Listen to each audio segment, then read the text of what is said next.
എല്ലാവർക്കും പുതിയൊരു വീഡിയോയിലേക്ക് സ്വാഗതം. അപ്പൊ ഞാനിപ്പോ ഇന്ന് എന്റെ ചാനലിന്റെ പേര് ഗിരിജ ടോക്സ് എന്നാണ്. ഞാൻ ഇതുവരെ അത് പറയാനൊന്നും വിട്ടുപോകും. പുതിയ ചാനലാണ്, എല്ലാവരും സപ്പോർട്ട് ചെയ്യുക. അപ്പൊ ഇന്ന് എല്ലാവർക്കും ഈസി ആയിട്ട് ഉണ്ടാക്കാൻ പറ്റിയ ഒരു റെസിപ്പിയാണ് പരിപ്പ് ദാൽ കറിയാണ്.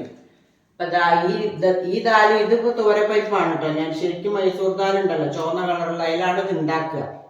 പക്ഷെ ഞാൻ എൻ്റെ അടുത്ത് ഇതേ ഉള്ളൂ, ഞാൻ അതാണ് ഉപയോഗിക്കല്. അത് കാരണം ഒരു ഗ്ലാസ് പരിപ്പ് ഞാൻ കഴുകി വെച്ചിട്ടുണ്ട്. കുറച്ച് തക്കാളി, പിന്നെ കുറച്ച് വെളുത്തുള്ളി, കുറച്ച് സവാള ഒരു പകുതി എടുത്തിട്ടുള്ളൂ ഞാൻ, 2-3 പച്ചമുളക്, പിന്നെ കുറച്ച് അതൊക്കെ വറവിലേക്കുള്ളത് പിന്നെ പറയാം. അപ്പോൾ ഇത് എങ്ങനെ ഉണ്ടാക്കുന്ന എത്ര എളുപ്പത്തിൽ, ഇതിപ്പോൾ നോർത്ത് ഇന്ത്യൻസ് ഒക്കെ ഉണ്ടാക്കുന്നതാണ്. അവർക്ക് ദാൽ കറി അത് പറ്റില്ലല്ലോ, ദാൽ ഫ്രൈ എന്ന് പറഞ്ഞിട്ടാണ് അവർ ചെയ്യുക. നമുക്ക് പരിപ്പ് കറി എന്നും പറഞ്ഞങ്ങ് ചെയ്യുക. അപ്പോൾ എങ്ങനെയാണ് ഉണ്ടാക്കണമെന്ന് നമുക്ക് നോക്കാം. നമുക്ക് സ്റ്റവ് കത്തിച്ചിട്ട് കുക്കർ എടുത്തിട്ട് വയ്ക്കാം. ആദ്യം നമുക്ക് ഈ പരിപ്പ് ഇതിലേക്ക് ഇടാം. അപ്പോൾ രാവിലെയൊക്കെ വളരെ ഈസി ആയിട്ട് ചപ്പാത്തിക്കും ചോറിലേക്കും ഒക്കെ ഉണ്ടാക്കാൻ വളരെ എളുപ്പമാണ്. ഇനി തക്കാളി ഇടാം. ഈ സവാള ഒരു പകുതി സവാള ഞാൻ എടുത്തിട്ടുള്ളൂ കേട്ടോ. പച്ചമുളക് ഇടാം. വെളുത്തുള്ളി കുറച്ച് ഇടുന്നുണ്ട് ഞാൻ. വെളുത്തുള്ളി ഇടുന്നത് നല്ലതാണ്, കാരണം ഇത് പരിപ്പല്ല, ഗ്യാസിൻ്റെ ഒക്കെ പ്രോബ്ലം ഉള്ളവർക്ക് കുറച്ച് ജാസ്തി വെള്ളം ഒഴിക്കുക. കുറച്ച് മഞ്ഞൾപ്പൊടി ഇടുക, ഒരു 1/2 സ്പൂണ് മഞ്ഞൾപ്പൊടി. ഇനി കുറച്ച് ഉപ്പ് നമുക്ക് ആവശ്യത്തിന്, ഓരോരുത്തരുടെ പാകത്തിന് ഇതിനൊരു സ്പൂൺ ഉപ്പ് ഞാൻ ഇടുകയാണ്. അത്രേ വേണ്ടുള്ളൂ ഇത്. ഇനി ഇത് നമുക്ക് കുക്കർ അടച്ചു വെക്കാം. 4 വിസിൽ കഴിഞ്ഞതാണ്. ഇതൊന്നും കൂടി കയ്യിലുകൊണ്ട് ഒന്നും കൂടി ഉടയ്ക്കുക.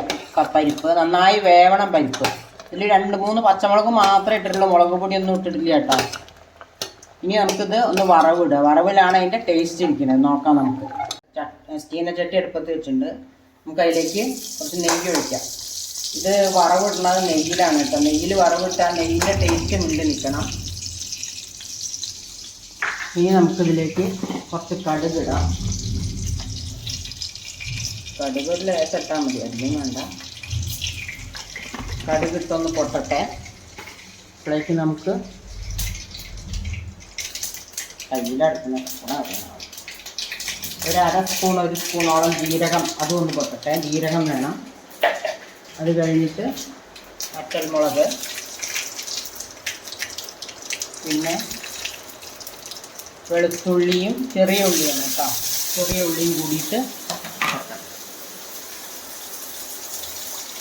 അതൊന്ന് മൂക്കട്ടെ. ഏകദേശം ഉള്ളിയൊക്കെ മൂട്ട് വന്നിട്ടുണ്ട്. ഇനി നമുക്കിത് ഞാൻ ഒരു പാത്രത്തിലേക്ക് സെർവ് ചെയ്തിട്ടുണ്ട്. അതിലേക്ക് ഇടാം.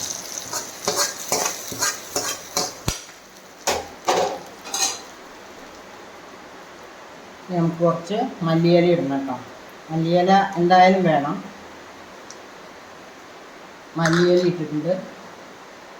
നമ്മുടെ ദാൽ കറി ഇവിടെ റെഡി ആയിട്ടുണ്ട്. എളുപ്പത്തിലൊരു ദാൽ കറി എല്ലാവരും ട്രൈ ചെയ്ത് നോക്കുക. ഇഷ്ടമായ ലൈക്ക് ചെയ്യുക, ഷെയർ ചെയ്യുക, സബ്സ്ക്രൈബ് ചെയ്യുക. പിന്നെ അടുത്ത പുതിയൊരു വീഡിയോ ആയിട്ട് നാളെ കാണാം. ബൈ.